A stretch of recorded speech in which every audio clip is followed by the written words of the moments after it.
just how much women aren't supported in the workplace to begin with to have children earlier than, 35 or whenever it is, and how much it interferes with their career, basically. Like, no matter how hard they try to not have career interruptions, it inevitably does. And women who really want to get ahead and may have a very senior role in mind and want to get there, they're not going to want to take that time off. But how much of a shame is it that they can't, and there isn't fantastic childcare?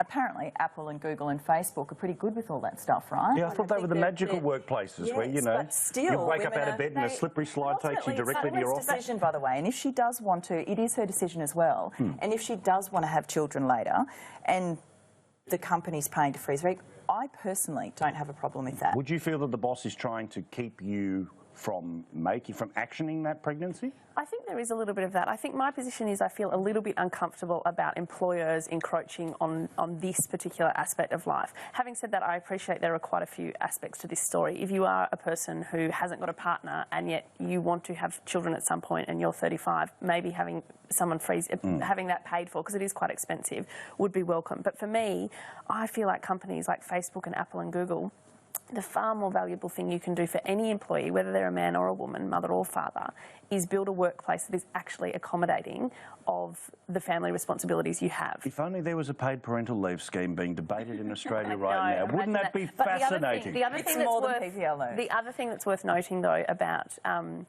Facebook and Google and Apple is that even though, yes, they are quite progressive employers, the tech scene, diversity is shocking. Women, particularly in senior levels. I mean, I know we've got Sheryl Sandberg and there are exceptions, but across the board, they need to do things to retain females, which is why you see Jason, if it was sperm, not eggs, how would you feel? Well, I don't know that it's necessarily an employer's role to get engaged in all of this. However, I do take some exception to something that was said a minute ago where having a child was described as a disruption to one's career.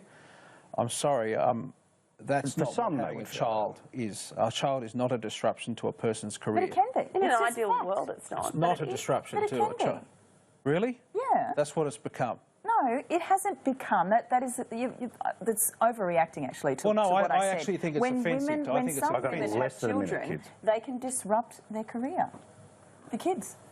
So you're saying about the trajectory of one's employment? Yeah. Right. That it's a disruption, but Jason's saying... Actually, some things in life are just a little bit bigger than careers. I don't know, I just thought that for a second, but perhaps I'm just dangerously old-fashioned. But have you got children? 2. And how long did you take off from work when you had them? I took a fair bit of time off, but I tell you, my wife has taken all the time off she needs to do it because she saw that having children were more important to her than career. Yes, but we're so out of time, kids. I'm sorry, I've got to continue this. It is. So I just think it's such a judgmental thing to say. It's just a fact.